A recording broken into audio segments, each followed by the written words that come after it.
What is going on, everyone? My name is Drew Spencer with the React and Attack Football Podcast, where we try and go over NFL content from all 32 teams every single day. And boy, oh boy, there's always something going on in the NFL world. And if you like what you hear, make sure to like and subscribe. And let's go. A sloppy Sunday night football game here between the Vikings and the Falcons there in Minnesota. And I'm just going to jump right into my first thoughts about Minnesota. And the main topic of this game is going to be JJ McCarthy. So I figured I'd tackle that one first, as he had a very bad game. A very bad game where he was overwhelmed by the defensive front due to injuries amongst the offensive line and just how the offensive line played. But overall, just you know, errant throws, missed throws to wide open guys, some ugly interceptions, even sometimes where he did take, he got sacked. Sometimes it wasn't just the fault of the offensive line. Sometimes he didn't know where to go. It just seemed that over and over and over again, with how much pressure that was applied to him, he could just not get out of his funk and capitalize on anything outside of a good throw to Justin Jefferson, who took the rest towards so they could score a field goal towards the end there. But outside of that, JJ was. I mean, look, let's be real here, man. The number one killer of quarterback development isn't not oh, he doesn't have a Justin Jefferson to throw to, for instance. No, it's the offensive line is crumbling, and he has no time to learn how to process, react, and attack, and make his throws in those senses. Right? It really comes down to that. And JJ today, not only was the offensive line just absolutely demolished, but you could tell his timing and rhythm overall with the offense as the game wore on was just more in jeopardy over and over. Uh, and it was tough to see, man.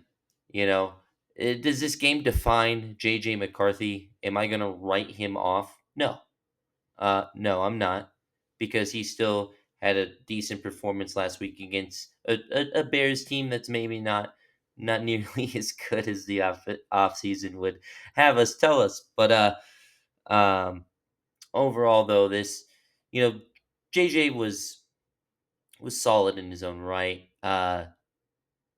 In terms of the offensive line, did him no favor, and that's where I'll turn my attention to, as you know, no Darisaw. Justin School, the backup, goes down in this one as well. Um, and they're just absolutely getting manhandled, sometimes just right away, all over the line. It's tough for any quarterback to succeed. It's tough for a quarterback to develop when the offensive line is just not giving him time to process and read. And today it was very much that. Will it be like that the course of this season? I would hope not. I would hope not. And maybe we'll get into the Falcons a little bit later, but maybe it was a bit tougher of a test. But definitely with school going down as well, it's like damn, uh, very tough outing for JJ and this offensive line. But yeah, the multiple turnovers from JJ McCarthy, the two picks, the fumble there, it certainly doesn't help anything. It also doesn't help when the run game is ceased to exist.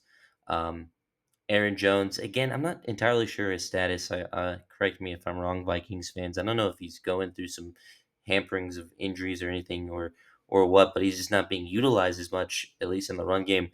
Um, Jordan Mason didn't apply much, it seems, on the stat sheet. That being said, actually, he had a couple runs that unfortunately came back due to holding calls. So there was really no explosiveness there. I mean, JJ McCarthy had a couple runs, but again, he also had a fumble when he was running. Um, so really no hope there. Again, like I said, Justin Jefferson had a big time reception. But outside of that, pretty quiet. Jalen Naylor had a nice sideline grab. TJ Hawkinson caught a nice um, couple balls over the middle and sometimes would turn up the field. But for the most part, it didn't matter. Again, JJ only had, you know, 158 yards or so. Like, there wasn't much to talk about in the receiving game. Um, Minnesota's defense, that's the biggest question because the biggest, JJ McCarthy is going to get all the heat, all the blame. But what about this Minnesota D line that just gave up over 200 rushing yards? And albeit to a good rushing offense, and I'll talk more about the Falcons eventually, but they bring in so many guys. They've drafted guys over the course. Dallas Turner gets a sack in this game. The rookie Jalen Redmond, he ends up having a pretty nice game, but these veterans they bring in, they're not there. Um, no one was really stopping anything for this Vikings defense. They were able to run all over them and dictate the game, and it was still a sloppy game. Um, this is not the main reason why they lost, but it's certainly. I mean, it is, right? I would say if you give up over 200 rushing yards to your opponent and lose time of possession, it is. Um, it's definitely up there in it. This defense just not as opportunistic as I thought. Again, it was nice to see some of the younger guys step up in there, but where where is the rest of everyone on the D line there? Diving into this Falcons team and how they ended up, yeah, they get a nice win here. Michael Penix had a underwhelming game, but from the eye of the beholder, um, dude, he had a tough outing. I know that I alluded the fact that the defense wasn't doing as good, but Brian Flores still, for the Vikings defense coordinator, still does such an amazing job at um, being able to utilize and scheme and have all his defenders be able to at one moment be hot, one moment be backing up and playing coverage. And the craziest part is you never know uh, who's who's coming at you or not at any given time. And you can see that today from Michael Penix. You know, the thing is that Michael Penix didn't have a great game either. He didn't have as egregious of a game as JJ McCarthy on the other side. But you could definitely see the struggles there. It also, but they were able to, he was able to get things going, especially when it mattered in the fourth quarter. Able to capitalize on some nice throws, keep the ball moving. But really, it comes down to his run game, as Michael Penix only had 135 yards today, and I'm pretty sure Kirk Cousins was warming up and getting into the game as I was wrapping up. Um, he wasn't asked to do a lot, but you don't need to do a lot when Bijan Robinson goes out for 22 carries for 143 yards, and then you got Tyler Algier behind him for 71 yards and a touchdown. Dude, Bijan Robinson is such an electric talent. Name the last guy you can remember that you have like stood up and cheered for, even though it was like a gain of 3. And it's like, yeah, but like how he does it. Like there was this one play, man, where like he's he's dead to rights. He falls. Somehow he holds himself, like one-handed off a defender as he's about to fall, and then balances himself out within like a split fucking second, and then gets up, moves. I mean, his ability to juke, his ability to cut on a dime, to set and plant. Um, I mean, there's no way around it. I mean, it was fun because even the broadcast had Saquon Barkley, even himself, saying like, "Yeah, like he's like I'm great, but there's no one else like him," and it's so true. And Bijan Robinson, him and like Jameer Gibbs in back of my mind are like, dude, could these two win like offensive player of the year this year? Like that's kind of how I felt going into the year.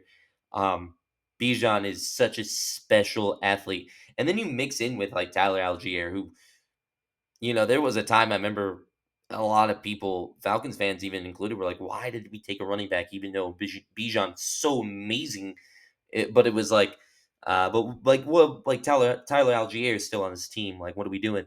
Well, you still have both, at least for right now. And dude, when they're going at full volume and running behind Chris Lindstrom on this offensive line and being able to do things like that, it's infectious. And even in a very sloppy game for the passing team, they were able to get it done.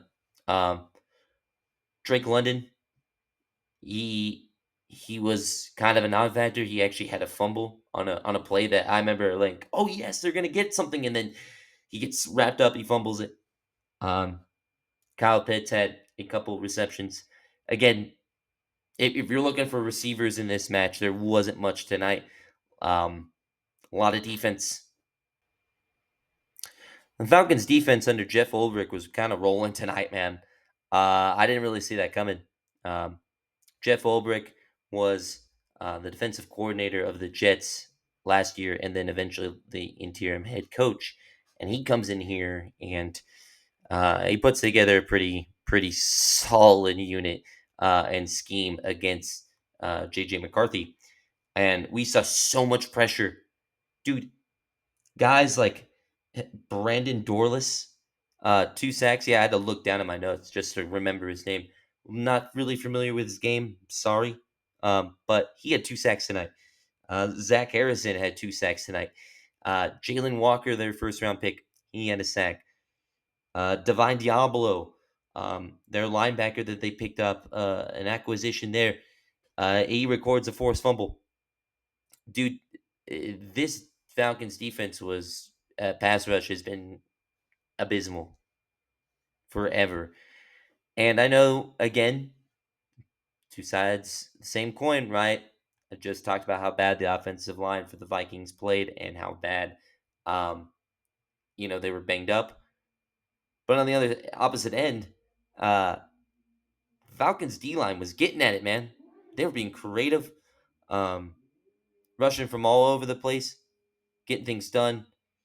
Uh, I, I mean, their plan was to hopefully, super load and automatically attack it to this year by drafting two first round players, edge rushers, and even moving up with the Rams to secure that. And today you get to see, you know, some of the other moves that they made. Leonard Floyd gets a sack. Just, just great to see. And then in the backfield, you still have Jesse Bates back there plowing around, doing a great job. Uh, Caden Ellis was running around. Dude, this Falcons team, sloppy game offensively, sure, but the defense definitely surprised me under Ulbrich, and very excited to see that. Um, moving forward, how do I really do think that this Falcons team has the ability to really challenge for the NFC South now. I do think the Buccaneers are a bit more of a tier above them, especially if we're going to have outings like this from Penix. But I will say this again as a final regarding note. I will, even though Penix didn't have the greatest game, he's got a lot of talent. The ball can rip out of his hands, man, and fly, and he is heady and aware and uh, knows when to throw it away, knows when to tuck and run. Even in a sloppy game like this, sloppy effort comes away with a win. That's the talent that Penix displays.